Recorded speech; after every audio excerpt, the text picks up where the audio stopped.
ये घटना हो रही है।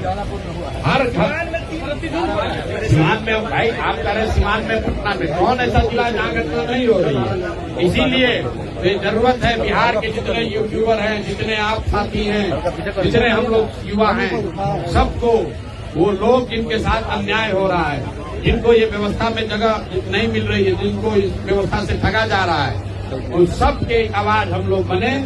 आप और हम और मनीष कश्यप यहाँ चुनाव लड़ने नहीं आए। एमएलए बनने किसी एमएलए का बिहार में जितना नाम है उससे बहुत ज्यादा नाम मनीष कश्यप का अपने आप है। कोई एमएलए मंत्री बनकर जितना नाम पैसा शोहरत नहीं कमाएगा, उससे ज्यादा नाम पैसा शोहरत भगवान की कृपा से प्रसाद किशोर को मिली हुई है। हम लोग वो लोग नहीं है जो समाज से कुछ लेने आए हैं। हम लोग का जीवन का लक्ष्य एमएलए बनना नहीं है, एमपी बनना नहीं है। हम लोग का लक्ष्य है बिहार का सुधार।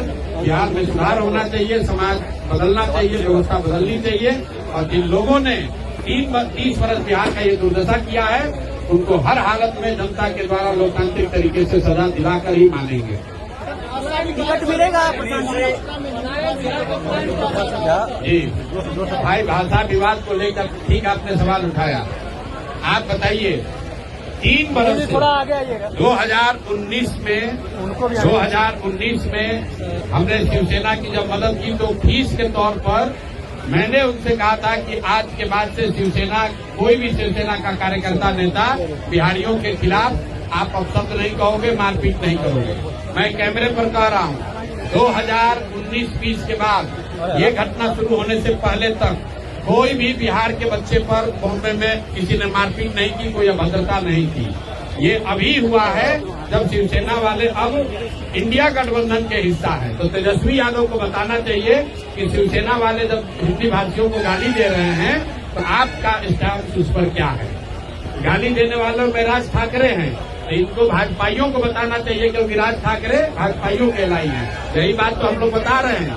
जब बिहार के सम्मान की बात है, बिहार के बच्चों के अधिकार की बात है, तो उसमें ये कोई नहीं बोलता है। अभी हैदराबाद में बिहार के बच्चों की दुखद मृत्यु हो गई फैक्ट्री में, उसमें सारा दल शामिल है। वहाँ पर बीजेपी की सरकार है महाराष्ट्र में, ध्यान रखिए। जहाँ पर बिहार के बच्चों को मारा जा रहा है वहाँ पर बीजेपी की सरकार है। मारने वाले लोग कौन है? एक इंडिया गठबंधन का अलायंस पार्टनर है, एक भारतीय जनता पार्टी का अलायंस पार्टनर है। और कोई कार्रवाई नहीं कर रहा है और यहाँ आकर बिहार में लंबा लंबा बात करता है। मैं रोज यही बात कहता हूँ। राहुल गांधी आते हैं यहाँ, कहता है कि बिहार का हम गरीबी दूर करेंगे। राहुल गांधी के अपने चहेते मुख्यमंत्री रेवंत रेड्डी ने कैमरे पर कहा, आप लोग तो सब यूट्यूबर है, देखिए कि बिहारियों का डीएनए तेलंगाना के लोगों के डीएनए से खराब है।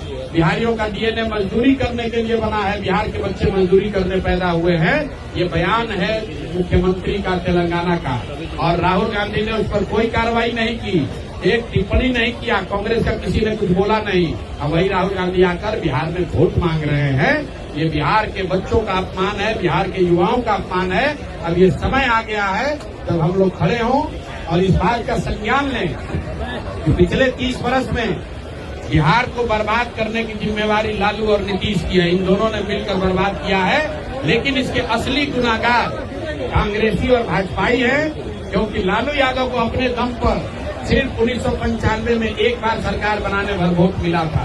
बाकी 15-16 बरस उन्होंने कांग्रेस की मदद से बिहार को लूटा है। इसी तरह नीतीश कुमार को बिहार की जनता ने एक ही बार वोट दिया, 2010 में 117 सीट जिताया था। उसके बाद से 15 बरस नीतीश कुमार भाजपा के हाथ मदद से यहाँ सत्ता में हैं। तो जिस तरह कांग्रेसियों ने बिहार और बिहार के बच्चों का भविष्य लालू के हाथ में बेचा, वैसे ही भाजपा वाले लोग आज 10-12 सांसदों के लालच में बिहार के बच्चों का भविष्य नीतीश कुमार के हाथ में बेचे हुए हैं। और बिहार के युवा इस बात को समझते हैं, और जो नहीं समझता है उसको हम लोग की जिम्मेवारी हम लोग समझाएंगे। इन लोगों को उखाड़ कर फेंके बगैर मानेंगे नहीं। ठीक है भैया, बहुत बहुत धन्यवाद। क्या कहेंगे?